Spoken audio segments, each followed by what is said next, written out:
Ini kriteria pisau sembelih. Jadi memang betul sesuai dengan diriwayatkan oleh Muslim bahwa kita dianjurkan untuk berbuat ihsan atau berbuat baik dalam segala hal. Jika ingin membunuh maka bunuhlah secara ihsan, sama dengan menyembelih, sembelihlah secara ihsan. Maka tajamkanlah pisaumu dan senangkanlah sembelihanmu. Jadi memang kita disuruh menajamkan kita punya pisau. Jadi di depan sini bapak sekalian, ada beberapa contoh dan yang memang yang saya pakai pribadi. Pisau saya juga tidak terlalu panjang seperti yang mungkin sering kita lihat tukang-tukang jagal pendek-pendek. Terus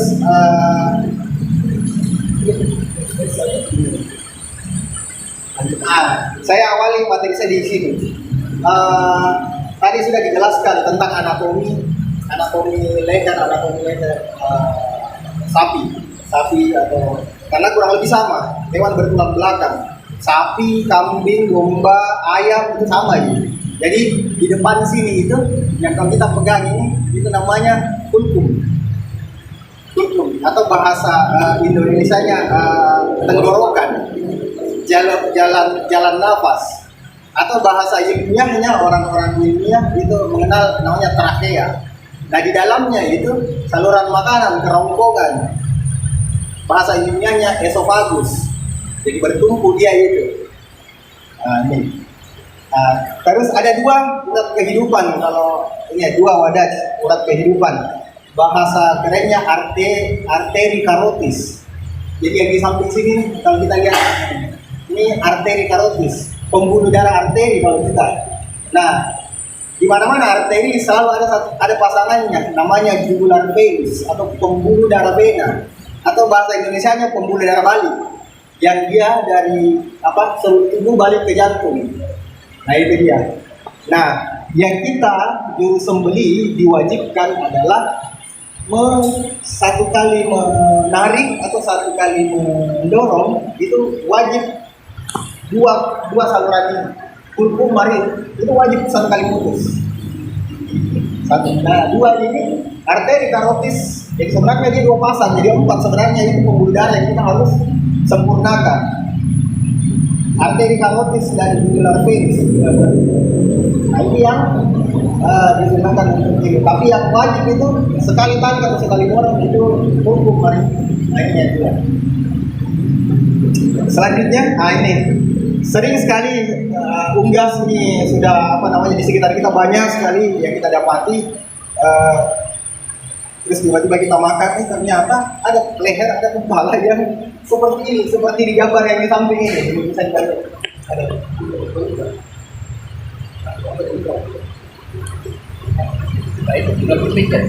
Ini kita lihat. Ini biasa kita lihat itu. Ini kalau hukum secara syariah itu sudah haram.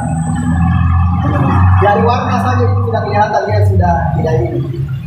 Tidak sempurna dia punya kulkum marin itu terputus. Mungkin kulkumnya saja yang terputus, tapi marinnya saluran pencernaannya, kerongkongannya itu tidak putus. Apalagi pembuluh darah yang di sampingnya. Nah, gambar yang di sini, inilah yang memang benar. Jadi ketika kita lihat ada ayam mungkin yang didapat di pasar, di bawah rahangnya itu ada jeda. Ini dia. Ada jeda. Nah di sini itu ada ini itu pembuluh darahnya. Pembuluh darahnya ini dua putus. Ini namanya kulkum. Saluran nafas. Ini yang berongga itu yang agak keras. Dan di dalamnya itu marin. Jadi itu mari ketika dia sudah dipotong seperti apa ya, seperti selang yang sudah ini. Padahal sebenarnya dia itu bisa kalau kita makan apa saja bisa masuk. Nah ini, jadi ini yang wajib putus. Ini sedangkan ini wajib dia sekali putus. Nah ada ininya ya di sini di bawah rahang. Nah kira-kira begitu. Sebentar katanya tadi ada hewannya di bawah yang mau dipraktikkan. Insyaallah. Next saja. Proses penyembelihan harus memperhatikan asas kehalalan. Dan aspek keserawat atau kesejahteraan hewan. Seperti apa itu kesejahteraan hewan, bapak-bapak sekalian? Jadi kesejahteraan hewan, kehalalan bukan hanya berbicara pada saat disembelih, tidak, tapi sebelumnya. Bagaimana ini hewan diperlakukan, bagaimana ini hewan diberikan makan, diberikan minum sebelum disembelih, dirawat, dia dibersihkan, terus naik, dibawa ke tempat lokasi penyembelihan. Nah ini yang biasa terjadi.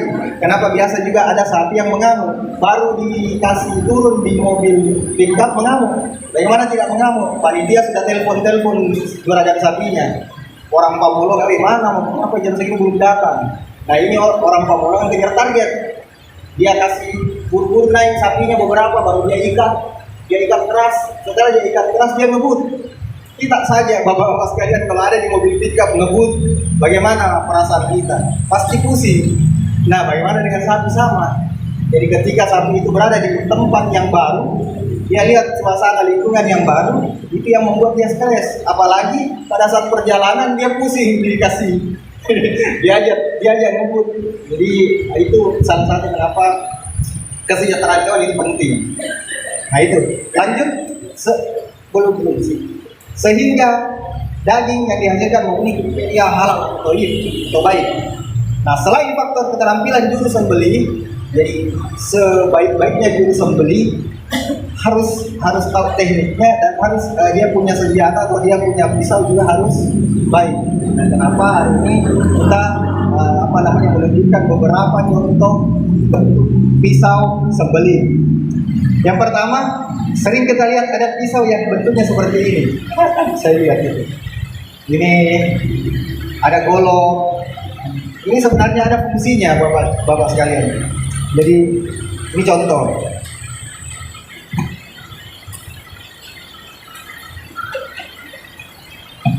Ini pisau yang biasa saya pakai. Kebetulan hadiah juga dari Ustaz Ali. Panjangnya tidak ya kurang lebih mungkin sejengkal, sekitar 20 cm atau mungkin di bawah 20 cm. Ini biasa saya pakai sembelih sapi. Nah, panjangnya tidak terlalu panjang. Kenapa kita menyarankan golok itu atau pisau itu tidak terlalu panjang supaya supaya bisa kita kendalikan seimbang, keseimbangannya enaknya kita ini. Kalau terlalu panjang justru bahkan menyusahkan kita. Makanya biasa ada adegan yang kita lihat itu sering ada tukang sembelih yang seperti ini. Iya, tabrak-tabrak hidungnya ke bawah, itu karena terlalu panjang. Ini terlalu besar sudut, sehingga memang karena tidak usah terlalu panjang. Sebentar ada rumusnya bagaimana menentukan berapa sebenarnya panjangnya itu golok sembelih. Baik, lanjut. Nah, baja saya tidak mau muluk-muluk untuk memberikan edukasi pemahaman kepada bapak sekalian tentang bahan atau material. Yang paling familiar di tengah kita itu ada dua ini, baja sama stainless steel. Baja, kalau bahasa dalam tabel periodik namanya Fe, ferro. Baja itu banyak campuran Fe-nya, ferro. Nah, kalau stainless ada baja campur kromium. Kromium ini punya kemampuan tahan karat, bukan anti karat. Tahan karat. Jadi itu baja atau besi dibungkus dia bahan kromium. Sehingga kenapa itu dapurnya ibu-ibu di rumah kayak ini. Ini bahannya ada campuran kromiumnya. Biar kena basah, biar kena apa, jarang berkarat, lama berkarat. Tapi bukan tidak berkarat. Suatu saat nanti puluhan tahun pasti berkarat lagi. Kalau sudah kalah, kalau sudah korosi. Nah itu dia bedanya. Tapi kedua-duanya tajam. Yang penting kita bisa tahu cara bagaimana merawat. Baik, bagaimana rumusnya? Rumusnya itu ada yang mengajarkan saya mengajarkan 1,5 atau sampai 2 kali lebar lehernya itu hewan sembelihan. Misalnya kalau sapi, kira-kira kalau dia dibentangkan, bagaimana kalau lebarnya itu lehernya sapi paling segini. Jadi kalau mau bagus, kali 2 saja gitu. Ya kira-kira kalau tadi ada adegan salah seorang juru sembelih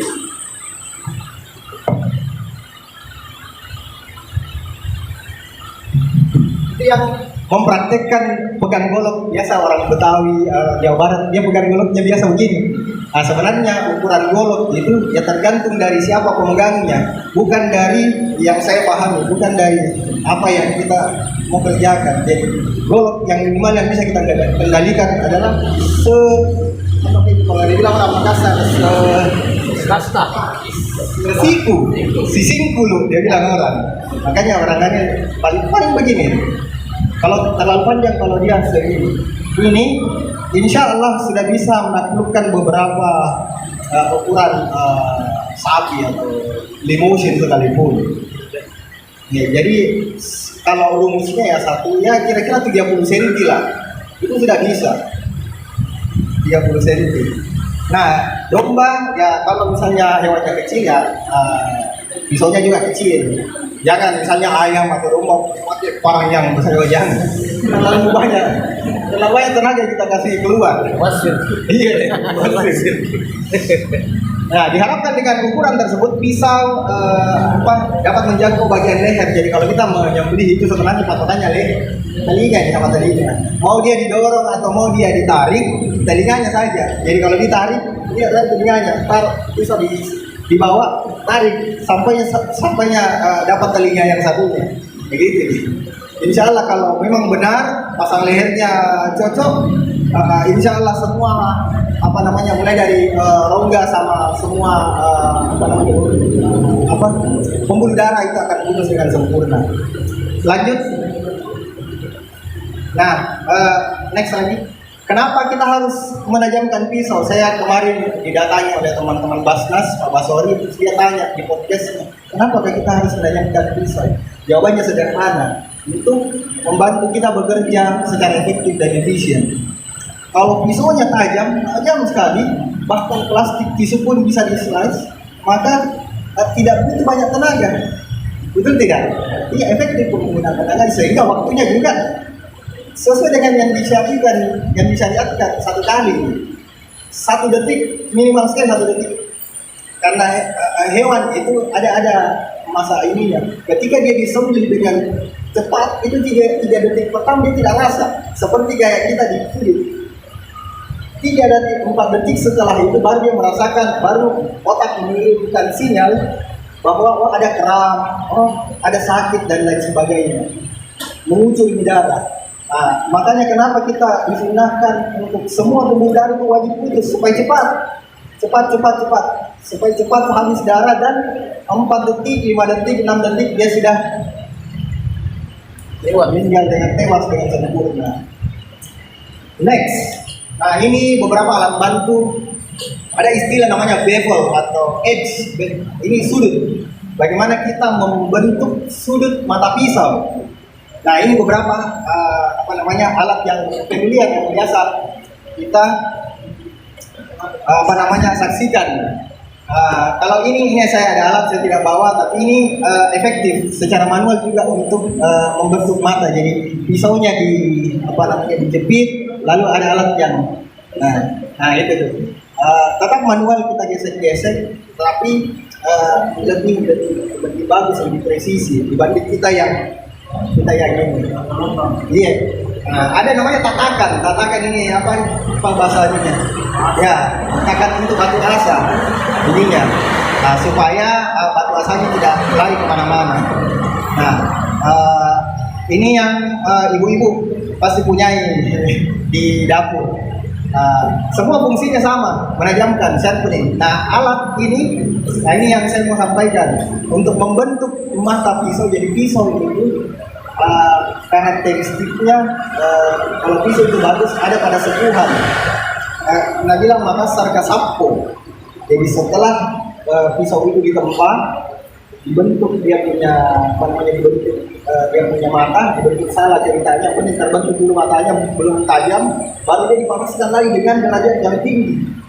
Nah, pandre atau penempa itu dia sudah tahu keadaan. Nah, setelah memerah, maka dia akan dimasukkan ke dalam air dengan cepat.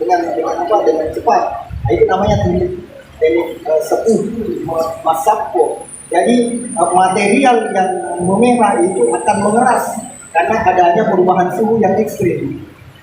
Nah, Kalau kita bentuk mata dengan pakai ini supaya motif cepat, ini selalu ceritanya, jadi mau bulinda ini, bawa itu ke tukang las. Hati-hati, kalau terlalu lama di bulinda, maka gesekan bulinda dengan material itu mampu membuat sepuhan itu hilang, karena dikasih panas, kilain kembali. Makanya kalau mau dikasih tajam, ya hati-hati, jangan pakai terlalu lama pakai ini. Cukup dibentuk-bentuk ini saja dan tuntaskan, tajamkan dia di sini. Kalau kita hanya punya batu asa di rumah. Nah, ada juga yang bagus, misalnya pakai ini, pakai burinda dulu. Jadi kan matanya bisa jadi ganti-ganti, boleh. Lebih enak lagi, kita hanya duduk. Lebih bagus lagi kalau ini teman-teman di Jawa yang paling familiar. Makanya kenapa golok-golok dari Jawa kalau kita beli itu langsung bisa cermin. Karena memang ini yang nggak pakai mesin amplas. Mesin amplas yang gridnya itu dia dari pasar sampai yang paling halus sekali. Kenapa itu bisa cilas? Ini rahasianya. Dia pakai ini autosol. Iya apa nih kayak untuk mengkilatkan metal nah ini jadi ya oleh situ pisaunya warnanya ini atau apa saja yang brasko boleh atau yang paling ini saja sunlight itu bisa mengkilapkan mata pisau. Nah, itu rahasianya orang di Jawa. Terus dia jual ini keren sekali. Itu lanjut next. Nah, bevel atau edge. Nah, ini beberapa contoh bevel. Ada yang bentuknya convex. Convex ini cocok untuk kayak parang tebas atau bangku. Nah, begini bentuk bevelnya atau edge-nya, sudutnya. Nah, kalau kita dulu sembeli yang paling cocok ini yang dulu. Apalagi kalau yang ini sama yang ini, dan yakin bapak sekalian, ini yang kerja ini bukan manual, pasti mesin. Jadi kenapa pisau-pisau yang pabrikan yang ada mereknya Tramontina, Grey, apalagi itu sudah tajam dari sana karena memang yang ini matanya itu mesin. Saya kalau punya pisau begitu kayak begini, saya rusak lagi kembali bevelnya karena saya merasa puas kalau bevel itu saya sendiri yang bentuk dan ini saya mau pakai, jadi saya beli sendiri. Oke, lanjut. Nah, ini namanya sharpening. Jadi yang praktis itu kalau juru sembunyi, kalau kita ke RPH, saya kemarin bawa materi di RPH Manggala, ternyata orang RPH sana juru sembunyinya tidak pakai begini, padahal RPH besar, apalagi di Jawa, di luar negeri, itu pasti dia punya begini, pasti ada begini kan. Ini sharpening. Pengasapan begini. Pengasah praktis yang dia bisa kita bawa-bawa. Fungsinya sama dengan batu asa.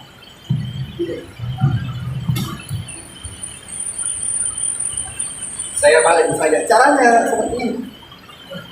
Jadi diharapkan di depan kita jangan terlalu ini, tapi harus sebagai selalu latihan. Jangan lihat saya punya cara karena saya bilang itu ekstrim. Jadi saya balik saja karena matanya sudah lumayan. Jadi dari sini, dari pangkal sampai ujung. Pisau sembeli cirinya tajamnya itu harus rata dari pangkal sampai ujung. Kenapa? Karena kalau kita bagi 3 dimensinya, semuanya punya fungsi.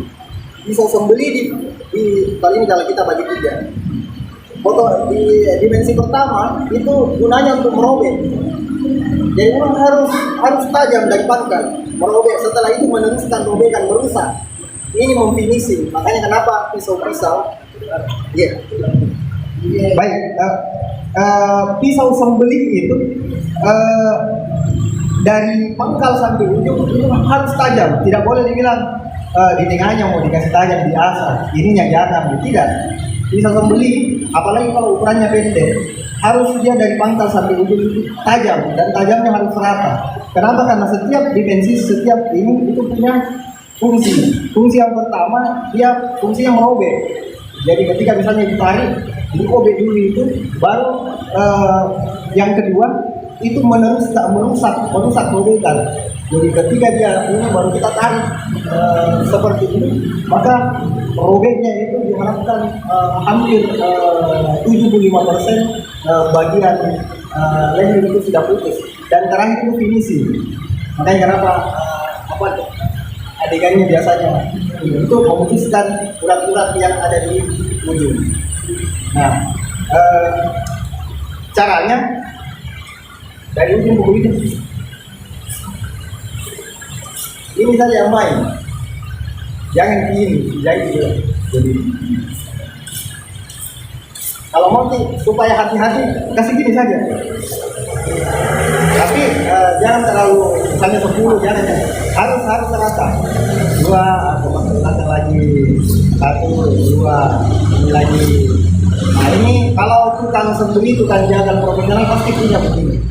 Ini namanya sharpening, fungsinya untuk mengikis permukaan bevel atau edge. Jadi kalau ceritanya kalau kita sudah menyembelih, nah ini kita mau menyembelih partai banyak, 3, 5 sapi pertama kita pegang matanya, aduh sudah kurang ini. Nah baru kita sharpening, kita perbaiki ceritanya matanya dari pangkal sampai ujung.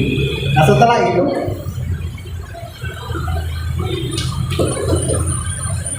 ada namanya honing. Fungsinya sebenarnya sama, cuman gilitnya yang beda. Honing. Jadi ketika misalnya kita sudah menyembelih, terus matanya itu tidak gompal-gompal amat, maksudnya tidak ada yang cipet ceritanya. Apakah macam ini honing? Sama juga fungsinya. Dan ini sebenarnya untuk memperbaiki, untuk menghaluskan kembali.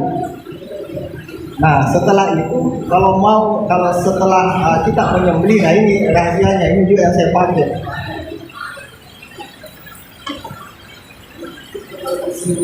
Jadi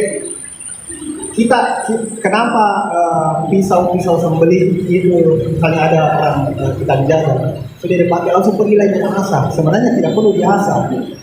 Jadi mata bila itu ketika kita menyembelih, sel-sel darah itu hewan, lemak darah itu menempel di kita punya mata pisau.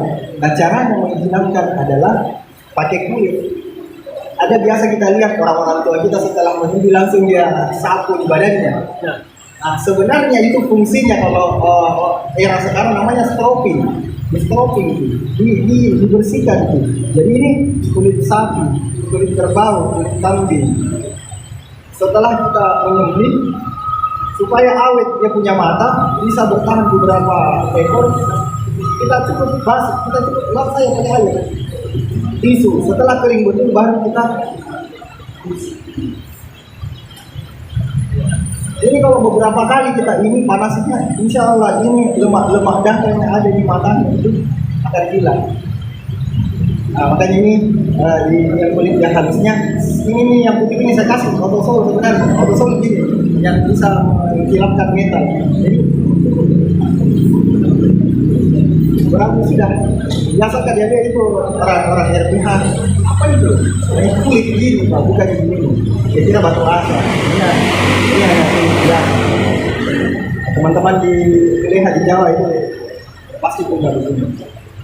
Nah setelah itu kalau memang betul-betul kering, karena kalau kita ini kan panas, itu kering betul, baru kasih masuk di tempatnya. Jangan lagi ada adegan, coba dia pisau, dipegang, oh jangan. Ini kalau sudah betul-betul kering, tidak boleh lagi sebenarnya dipegang tangannya, karena keringat pori-pori kita itu berkeringat itu bisa merusak. Jadi saya biasa kayak ini kalau misalnya ada orang mau menyembelih dia pegang, atau dia pegang saya punya pisau, atau dia pinjam saya punya pisau, kayak bagaimana dia tukang jagal dulu sembelih harus punya pisau pribadi, minimal sekali ada dua di ininya. Iya, kenapa ada hal-hal faktor X yang kita tidak tahu, tiba-tiba kita butuh. Nah itu jadi saya biasa tak dua makan tak 3, ini 1 ini siap jaga-jaga, 1 saya pegang untuk eksekusi. Jadi kalau ada apa-apa dan ini bisa saya tarik cepat. Jadi bisa next lagi.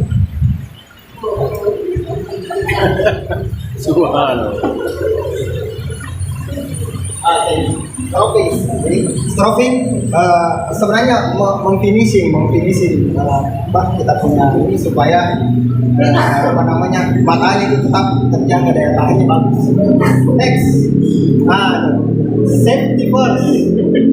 Jangan lupa bapak-bapak sekalian. Ini sebentar lagi Idul Adha, Idul Kurban. Kita ini manusia. Sehebat-hebatnya kita punya teknik, sebagus-bagusnya kita punya pisau, jangan lupa APD namanya, alat perlindungan diri. Saya kalau pergi menyembelih minimal sekali ini tuh pakai boot dengan pakai ini saya apron. Apron ini terbuat dari kulit.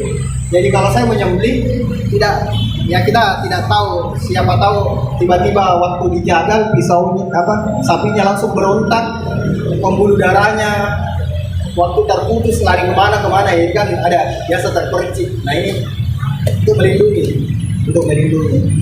Jadi saya kalau mau apalagi sekarang edarannya pemerintah kota, tolong tetap di protokol kesehatan diperhatikan. Jadi pakai boot, pakai apron, pakai minimal face shield untuk melindungi.